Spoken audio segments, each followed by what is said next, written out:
Ako po ay si Matthew G.P. Pomoso, grade 4 open. Ang aking pinito ay pinamagatang si David at si Goliath, na sinulat ni Boots S. Agbayani Pastor. Isang araw sa bahay ng Bethlehem sa Israel, nasang magitas na binatiling pastor, 15 taong gulang si David, bunso sa walang magkakapatid.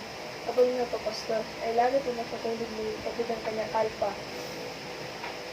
Ang tatlong nakakatandang kapatid ni David ay kasapi sa buong santataan ng Israel. May isang sa pamumuno ni Saul laban sa mga Pilisteo. May isang mabagsik na kawan ng Pilisteo, si Goliath, 3 metrong taas. Laging hinahamon ni Goliath ang mga sundalong Pilisteo. Israel. Iharap niyo sa akin ang sinumang kawan ng Israel. Pag nagapi niya ako, ang mga Pilisteo ay magiging alipin ng Israel. Pag nagapi ko siya, ang mga Israelita ay magiging alipin ng Pilisteo. Isang araw yung puso si David ng kanyang amang si Jesse. Alamin na handa ng pagkain ng kanyang mga kapatid sa kampo. Alamin mo kung anong lagay nila at tiyakin mo uwi ka kagad. Sa kampo ng sundalong Israelita, nakita ni David si Goliath. Lalabanan ko yung gatong sundalong yan. Aniya. Pagkakalaban ng haring kayamanan ang sinumang magpigapit kay Goliath.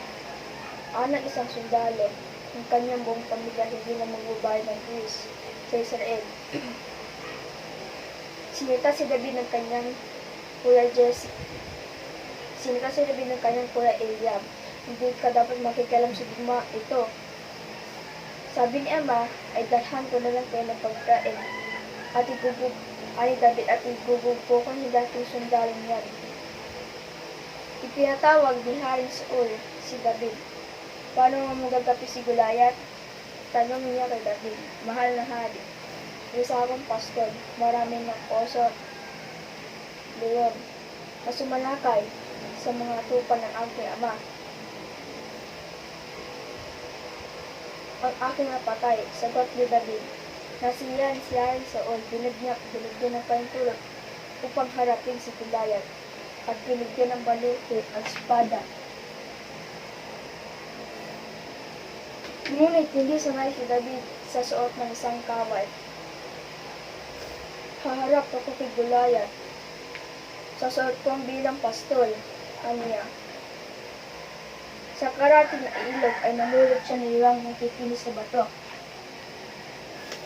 At inilabas na sa kanyang lukbutan ang kanyang tirador. Tinarap ni David si Goliath. At hinamon niya ito. Labanan mo ako. Tingnan ko lang hindi kita papakain sa mga ibon at mga bitaw na hayop.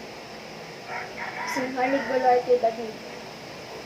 Naglabas si David ng batong mula sa kanyang lukbutan at ipinasa ang kanyang tirador at pagkatapos iwinasiwas ang kanyang tirador at pinawalan ang bato. Lumipad ang bato diretso sa noo ni Goliath. Bumagsak si Goliath at hinawak ng espada. Takot na umatro sa mga kaway na Pilisteo. Dinala ni David ang espada ni Goliath kay Haring Saul bilang patuloy ng kanyang pagkakapanalo. Mahusay ka David, papuri ng Haring Saul. Mahal na hari, ang Diyos ang gumabay sa akin para gapiin ko mga leon at oso na sumalakay sa mga tupa ng aking ama. At siya rin ang naging gabay para gapiin ko si Goliath. Magpakumbabang wika ni David.